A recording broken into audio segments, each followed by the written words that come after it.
Praise the Lord. Good morning. ప్రభువైన యేసుక్రీస్తు శుభనామంలో మీ అందరికీ వందనములు. చిన్న ప్రార్థనతో ఈరోజు దేవుని వాగ్దానాన్ని స్వతంత్రించుకుందామా. ప్రేమ నమ్మకం కలిగిన మా ప్రియ పరలోకమందున తండ్రి, నీ ఘనమైన శ్రేష్టమైన నామాన్ని బట్టి వందనాలు చెల్లిస్తున్నాం. మరొక దినాన్ని మా జీవితాల్లో ఇచ్చినందుకు వందనాలు నాయన. ఉదయకాల సమయంలో నీ సన్నిధిలో ఉంటున్న మా అందరితో మాట్లాడండి, ఒక్కొక్కరిని దర్శించండి, నీ మాటల చేత బలపరచండి, ధైర్యాన్ని అనుగ్రహించమని యేసు నామములో ప్రార్థిస్తున్నాము తండ్రి, ఆమేన్. ఈరోజు దేవుని వాగ్దానము ఆదికాండము 28వ అధ్యాయము 15వ వచనం. నేను నీతో చెప్పినది నెరవేర్చు వరకు నిన్ను విడువను. Genesis chapter 28 verse 15. I have done that which I have spoken to thee of. దేవుడు ఇచ్చినటువంటి అద్భుతమైన వాగ్దానం మనందరి జీవితంలో నెరవేర్చబడును గాక. ఆమేన్. ఎంత అద్భుతమైన మాట కదండి. నిజంగా ఈరోజు దేవుడు మనకి మాట ఇచ్చాడు అంటే అది తప్పని దేవుడు అండి. ఎందుకంటే భూమి ఆకాశాలు గతించిపోవచ్చేమో కానీ ఆయన మాటల్లో సున్నైనను పొల్లైనను పోదు. ఎందుకంటే మాట ఇచ్చిన దేవుడు సర్వశక్తిమంతుడు గనుక ఏ మాట అయితే దేవుడు మనకి ఇస్తాడో దాన్ని నెరవేరుస్తాడు తప్పకుండా. అంతేకాకుండా ఎలాంటి పరిస్థితులు వచ్చినా సరే మనల్ని విడిచిపెట్టే దేవుడు కాదండి మన దేవుడు. చాలాసార్లు మనము ప్రామిసెస్ తీసుకుంటాం దేవుడి సన్నిధిలో నుంచి. అయితే ఆ ప్రామిస్ పట్టుకొని దేవుడి సన్నిధిలో ప్రార్థన చేస్తూ ఉంటాము. ఆ ప్రామిస్ మన జీవితంలో నెరవేర్చబడాలని ఆశపడతాము. అయితే ఎన్నో ఆటంకాలు వస్తూ ఉంటాయి. అప్పుడు మనకు అనిపిస్తుంది, దేవుడు నాతో ఇంత గొప్ప అద్భుతమైన మాట ఇచ్చాడు, అయినా కూడా ఏంటి ఇన్ని పరిస్థితులు నా జీవితంలో వస్తున్నాయని చాలాసార్లు కలవరపడుతూ ఉంటాం కదా. దేవుడు ఎవరికైతే మాట ఇచ్చారో వారందరి జీవితంలో ఇలాంటి పరిస్థితులే ఉన్నాయండి. దేవుడు ఈ ప్రామిస్ని ఆ రోజు యాకోబుకి ఇచ్చాడండి. మనందరికి తెలుసు యాకోబు జీవితము మరి ఎలా ఉంది, ఎలాంటి పరిస్థితుల గుండా వెళ్ళింది అని. తల్లి గర్భంలో ఉన్నప్పుడే దేవుడు యాకోబు గురించి ఒక ప్రామిస్ చెప్పాడు. ఆదికాండము 25వ అధ్యాయము 22-23 వచనాలు చూద్దాము. ఆమె గర్భంలో శిశువులు ఒకనితో ఒకడు పెనుగులాడరి గనుక ఆమె ఇలాగైతే నేను బ్రతుకుట ఎందుకని అనుకుని ఈ విషయమై యెహోవాను అడగ వెళ్ళాను. అప్పుడు యెహోవా ఆమెతో ఇట్లనెను, 2 జనములు నీ గర్భంలో కలవు, 2 జనపదములు నీ కడుపులో నుండి ప్రత్యేకంగా వచ్చును. ఒక జనపదం కంటే ఒక జనపదం బలిష్టమై ఉండను, పెద్దవాడు చిన్నవానికి దాసుడగున. నేను తల్లి గర్భంలో ఉన్నప్పుడే మరి ఆ యొక్క శిశువులు కొట్లాడుతూ ఉన్నారు అన్నమాట, పెనుగులాడుతున్నారు. మరి ఈ యొక్క రిబకా తట్టుకోలేకపోయింది ఆ పెనుగులాటని. దేవుడి సన్నిధిలోకి వెళ్ళింది, యెహోవానే అడుగుదామని వెళ్ళిందనమాట.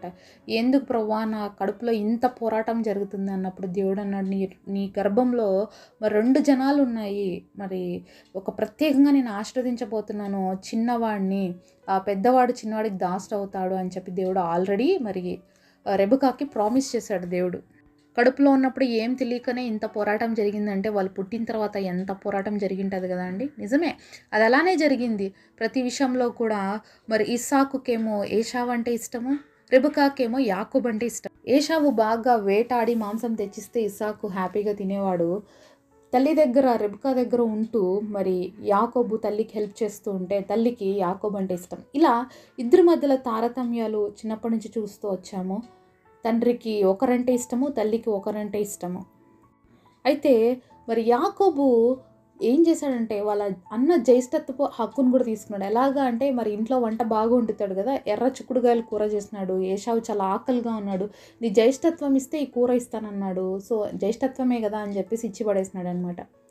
అంతేకాకుండా వాళ్ళ నాన్న ఆశీర్వదిస్తానన్నప్పుడు తల్లి రిబకా ఏం చేస్తుందంటే ఆశీర్వాదాలు ఏషావుకి పోకూడదని చెప్పి, దేవుడు ఆశీర్వదిస్తానని చెప్పాడు కదా, కాబట్టి ఇప్పుడు నేను ఈ ఆశీర్వాదాలు యాకోబుకే రావాలని చెప్పి తల్లి ప్రయాసపడింది. మరి దేవుడు ఆశీర్వదించాలనుకున్నాడు కాబట్టి యాకోబుని ఆశీర్వదించాడు. ఆశీర్వాదాలు తండ్రితో తీసుకున్న తర్వాత యాకోబు ప్రశాంతంగా ఉండగలిగాడా అంటే అస్సలు లేదండి. దేవుడు ఆశీర్వాదాలు తీసుకున్నాడు కానీ ఎన్నో పోరాటాలు, తన జీవితంలో ఎన్నో ఇబ్బందికరమైన పరిస్థితులు వచ్చాయి. అంతవరకు తల్లిదండ్రుల దగ్గర క్షేమంగా ఉన్నటువంటి యాకోబు ఇప్పుడు పారిపోవాల్సిన పరిస్థితి వచ్చింది. మార్గ మధ్యలో దేవుడితో ప్రార్థన చేసినప్పుడు ఇచ్చినటువంటి మాట అనమాట, నేను చెప్పినది నీతో నెరవేర్చే వరకు నేను విడవనన్నాడు. అలాగే వాళ్ళ మామ అయినటువంటి లాబాన్ దగ్గరికి వెళ్ళాడు. అక్కడ ఉండి మరి వాళ్ళ మామ చేత మోసగించబడ్డాడు. మరి రాహేల్ను ప్రేమించాడు. రాహేల్కి బదులుగా లేయానిచ్చి పెళ్లి చేశాడు వాళ్ళ మామ. మళ్ళీ 14 సంవత్సరాలు మరి రాహేల్ కోసం కూడా మరి పనిచేశాడు. అలా ఎంతో తన జీవితం అంతా కూడా వ్యయపరుచుకుంటూ ఎన్నో ఇబ్బందులు గుండా వెళ్ళవలసి వచ్చింది యాకోబు జీవితం. పలుసార్లు వాళ్ళ మామ తన యొక్క మంద విషయంలో కూడా ఎంతో మోసం చేయాలని చూశాడు. కానీ దేవుడు మహాకృపను బట్టి దేవుడు యాకోబుకి తోడుగా ఉన్నాడు కాబట్టి ఆశ్రయించాడు, సహాయం చేశాడు.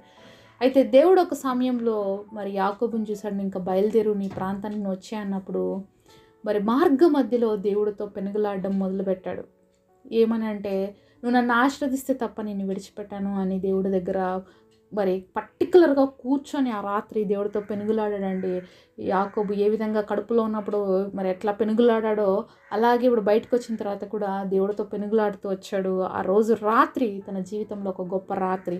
ఆ యొక్క రాత్రి మరి ఆ పెనూయేల ప్రాంతంలో దేవుడితో పోరాడుతూ వచ్చినప్పుడు దేవుడు అడిగిన మాట ఏం తెలుసా?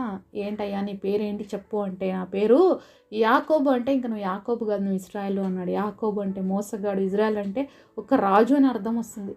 మరి అంత గొప్పగా దేవుడు ఆ రోజు ఆశీర్వదించాడు. దేవుడు తనకిచ్చినటువంటి వాగ్దానం నెరవేర్చుటలో ఎంతో ప్రయాస ఉంది. ఒక వాగ్దానం నెరవేర్పు అనేది అంత తొందరగా జరగదండి, అంత ఈజీ కాదు.